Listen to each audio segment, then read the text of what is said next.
Et les gars, bienvenue dans le monde du cinéma.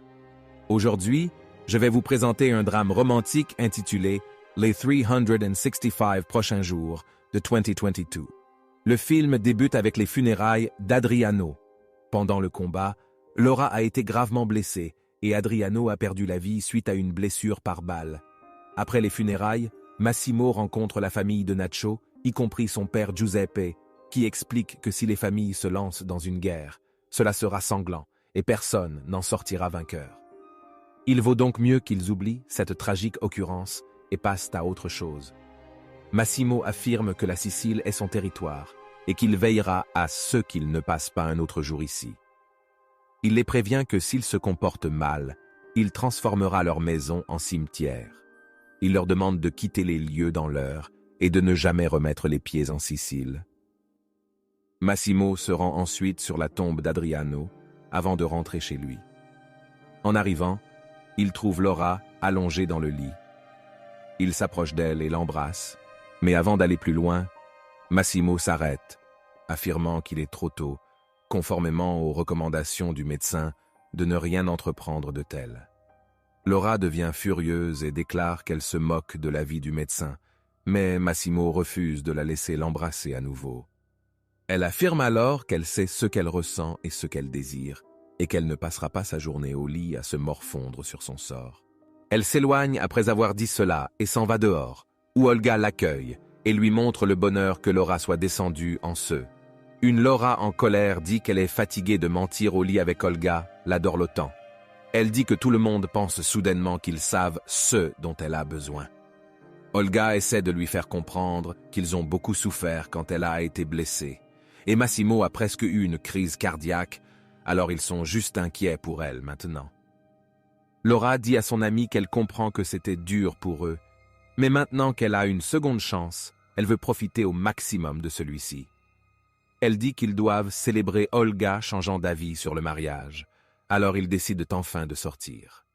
Plus tard, après s'être préparés, Laura séduit Massimo en réunion, et ils donnent enfin, et ils ont des... Olga et Laura sortent, et Olga demande si Laura a dit à Massimo d'y aller. Mais elle refuse de dire qu'il ne lui dit jamais quand il est sortir, alors elle ferait la même chose. Lorsqu'ils mangent au restaurant, Laura reçoit un appel d'un numéro inconnu, et après avoir décroché l'appel, elle reconnaît immédiatement l'appelant comme Nacho. Il dit qu'il ne peut pas l'oublier, mais Laura coupe l'appel, disant qu'il devrait essayer plus fort. Quand elle revient, Olga lui demande de raconter tout et demande ce qui s'est passé sur l'île.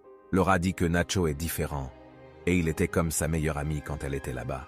Olga est bouleversée et demande comment il peut devenir son meilleur ami quand ils ne se sont rencontrés que pour un court temps, et si elle a couché avec Nacho. Mais Laura répond rapidement qu'elle ne l'a pas fait, mais il était là pour elle quand le monde s'effondrait, et il a pris soin d'elle. Olga suggère qu'elle pourrait être amoureuse de Nacho, mais Laura nie, disant qu'il est juste un gars. Ils vont dans un club le soir, quand Domenico s'approche d'Olga, et Laura se rend chez Massimo qui est assis. Elle renvoie tous les danseurs et elle s'approche Massimo elle-même. Plus tard, elle se réveille dans son lit à la maison, mais Massimo n'est pas là. Elle sort et le trouve assis dans le salon et boire. Il lui demande ce qui s'est passé sur l'île, mais Laura suggère qu'elle parle plus tard, quand il est sobre. Quand il se met en colère et lui crie dessus, elle dit que ce qui s'est passé, c'est que son ex-petite amie lui a tiré dessus. Massimo dit qu'il pose des questions sur Nacho parce qu'elle s'est enfuie avec lui, mais Laura dit que si Massimo lui avait dit qu'il avait un jumeau frère, rien ne serait arrivé. Massimo est toujours en colère et dit que le jumeau frère est celui qui lui a parlé de la bébé, mais Laura dit qu'elle a fait ça pour protéger la famille, car si Massimo avait découvert pour le bébé, ça aurait été une catastrophe, et le bébé est mort à cause de sa ennemie.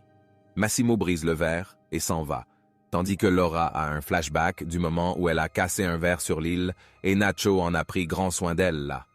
Massimo la met au lit après s'être endormie sur le divan. Elle rêve d'être intime avec Nacho cette nuit-là, mais quand elle se réveille, Massimo est en train de l'embrasser. Il se met à nouveau en colère contre son comportement étrange et sort en trombe de la pièce. Plus tard, Massimo joue au tennis avec son ami Tommy lorsqu'il reçoit un appel à propos de Giuseppe s'est encore trompé. Il se met en colère et va s'en occuper, complètement ignorant Laura qui l'attendait. Fatiguée de courir après Massimo, Laura finit par ignorer lui et va à l'entreprise de vêtements avec Olga. Elle dit que son mariage s'effondre, alors elle essaie plutôt de se concentrer sur sa carrière. Le directeur dit qu'ils ont beaucoup de travail, mais Laura dit que c'est génial parce que ça va occuper sa tête. Laura se concentrera sur son travail pour les prochains jours, montrant ses nouveaux dessins à sa mère par chat vidéo, pendant qu'Olga se prépare pour son mariage avec Domenico. Laura et Massimo sont tous les deux concentrés sur leur travail et s'ignorent, même lorsqu'ils se sont accidentellement croisés. Un jour, Laura travaillait dans son bureau quand Olga accourut et lui montra joyeusement un email. Elle dit qu'ils vont au Portugal pour la boutique de mode, car leur demande a été acceptée. Ils crient tous les deux joyeusement à la nouvelle, tandis que leur manager est là, essayant de comprendre la raison de leur bonheur extrême. Plus tard, après s'être préparés, ils montent dans la voiture pour aller à l'aéroport. Laura demande à Olga si Massimo était à la maison, et quand Olga confirme qu'il l'était, elle devient triste, disant qu'il était à la maison toute la journée et qu'il n'est pas venu dire au revoir, et elle ne pense pas qu'elle puisse réparer ça maintenant. Lorsqu'ils arrivent au Portugal, Laura dit qu'ils devraient se reposer, mais Olga la traîne.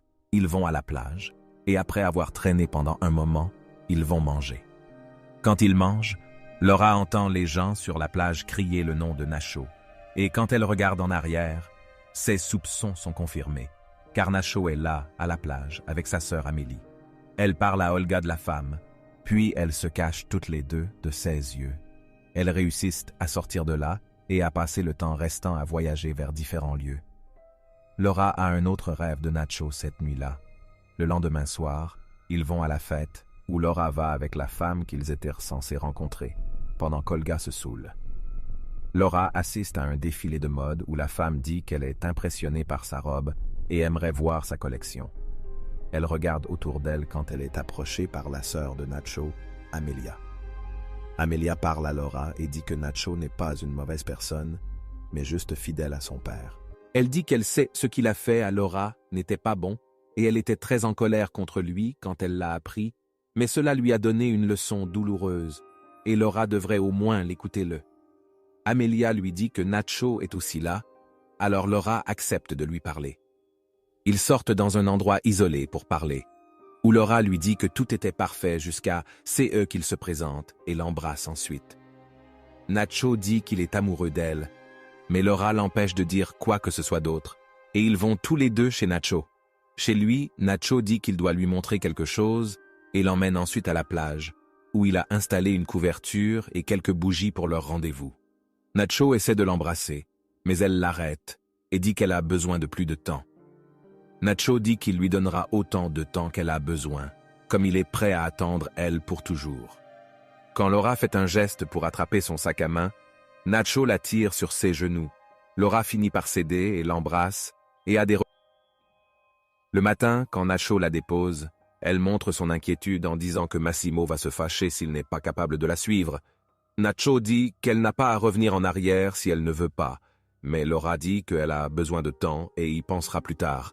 Nacho lui assure qu'il ne forcera jamais qu'elle fasse n'importe quoi et qu'il le fera toujours lui donner le choix. Et c'était la raison, il a sauvé la vie de Massimo. Il dit qu'elle l'aime et il ne l'aime pas, envie d'être avec elle quand elle souffre. Il dit qu'il ne veut pas qu'elle choisisse lui quand elle n'a pas d'autre choix, mais il l'attendra jusqu'à la fin. Laura ne lui répond pas et sort de la voiture. Quand elle rentre chez elle, Massimo l'attend là-bas. Quand il lui crie à nouveau, demandant où elle est allée, Laura dit qu'elle veut divorcer. Elle dit que lorsqu'elle s'est fait tirer dessus, leur relation est également décédée à ce moment-là et maintenant elle ne le fait plus savoir ce qu'elle ressent et a besoin d'espace pour trier tout sorti. Après avoir d'abord résisté, Massimo a finalement part quand elle est sous la douche et par une note disant qu'il retourne en Sicile. Après avoir lu la note, Laura reste assise là pleurer quand Olga arrive à la maison. Après avoir tout découvert, Olga obtient en colère au début, mais Laura essaie de la faire comprendre et dit qu'elle est avec elle et la soutiendra dans toute décision qu'elle fait due. Après cela, Laura va rencontrer ses parents et leur dit qu'elle est amoureuse de quelqu'un d'autre. Sa mère commence à paniquer au début, mais puis lui demande quel choix elle aurait fait si elle n'avait pas été mariée à Massimo. Quand Laura a dit qu'elle n'est pas au courant de ça, sa mère lui demande de comprendre. Et alors sa décision sera facile. Plus tard, elle sort avec son père quand elle reçoit un appel d'Olga, qui lui dit que Massimo a découvert que Laura avait couché avec Nacho, et maintenant, il la tuera à coup sûr. Laura dit qu'elle n'a pas peur de son mari, et qu'il est temps de retourner en Sicile, car il doit y avoir une raison pour laquelle Massimo n'a pas fait n'importe quoi jusqu'à présent. Quand Laura arrive en Sicile, elle est surprise de trouver Nacho comme chauffeur de taxi. Elle lui demande s'il ne l'a pas comprise quand elle a dit de ne pas la pousser, mais Nacho dit qu'il est ici en risquant sa vie et l'affaire du père parce qu'ils ont fait un pacte avec Massimo, mais il avait besoin de voir Laura. Il avoue son amour pour elle dans un sincère discours, mais Laura dit qu'elle ne peut pas rester dans cette situation plus, donc elle doit parler à Massimo et a besoin de plus de temps. Nacho accepte sa demande et lui assure qu'il l'attendra. Lorsqu'elle arrive chez elle, Olga lui dit que Massimo est à la plage. Alors elle y va tout de suite pour lui parler. Massimo ne la laisse pas parler et dit qu'il a quelque chose à dire qu'il ne dira jamais pouvoir lui dire s'il ne le fait pas maintenant. Il lui dit que sa vie a changé après sa rencontre avec elle parce qu'il a réalisé ce qu'il voulait pour lui-même. Il dit qu'il ne peut pas se pardonner qu'elle n'ait pas envie de venir le voir après avoir perdu leur bébé. Il lui dit qu'il savait qu'elle dormait avec Nacho, mais n'a rien fait parce que, quand il était enfant, son père avait l'habitude de lui lire un livre et il y avait une phrase qui disait de lâcher ton favori chose, et si elle revenait, c'était à toi. Et si ce n'était pas le cas, cela n'aurait jamais dû être le cas. Il demande ensuite à Laura, « Êtes-vous de retour petite fille ?» Et le film se termine. Pour regarder plus de résumés de ce genre de film, cliquez sur les vidéos sur votre écran.